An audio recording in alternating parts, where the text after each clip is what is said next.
Mýtus číslo 1. Šrobovací uzáver alebo korok. Je víno pod šrobovacím uzáverom menej kvalitné? Nie, nie je. Netreba sa toho báť. Dneska sa už veľmi často plnia vína, ktoré sú pripravené na konzumáciu, ktorú nemusíme odkladať, ktoré sú pripravené na pitie, aromatické odrody, ružové vína, pod šrobovací uzáver, aby to bolo pre spotrebiteľa pohodlnejšie, jednoduchšie a teda dostupnejšie. Mýtus číslo 2. Biele víno musíme piť vždy zachladené, červené môže byť pri izbovej teplote. Nie je to úplne tak, izbová teplota je okolo 22-23 stupňov Celzia, čo by bolo na víno samozrejme príliš veľa.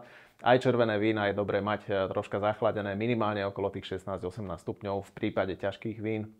A čím je to červené víno ľahšie alebo ovocnejšie, tak mu prislúcha aj troška nižšia teplota. Takže nemusíme sa báť, aj kľudne červené vínka môžeme piť mierne podchladené. A teda najmä v letných mesiacoch, keď sú tie horúčavy naozaj vysoké, tak sa môžeme osviežiť aj mierne zachladeným červeným vínom. Mýtus číslo 3. Čím je víno staršie, o to je lepšie. Ani toto neplatí stále. Samozrejme pri ľahkých bielých vínach, aromatických vínach alebo znova pri ružových vínach pijeme tieto vína v mladom veku do 1 do 2 rokov od zberu hrozna.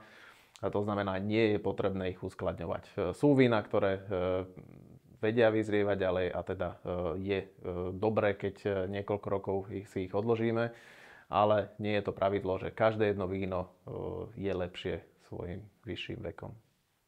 Mýtus číslo 4. Čím je víno staršie, tým je hustejšie alebo olejovitejšie, rôsolovitejšie. Nie je to samozrejme pravda. Ak sa nám vo víne vyskytne rôsolovitosť, je to choroba vína bakteriálna, je to víno nestabilné, takže takéto víno určite nekonzumujeme.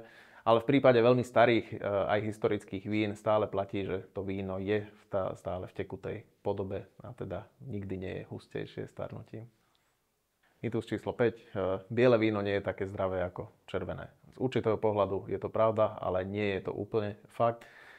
Biele vína obsahujú kyseliny, ktoré sú antioxidantmi a tiež sú veľmi prospešné. Samozrejme na ten kardiovaskulárny systém nepôsobia tak blahodárne ako červené víno, ale celkovo zlepšujú trávenie, životnosť aj odolnosť organizmu.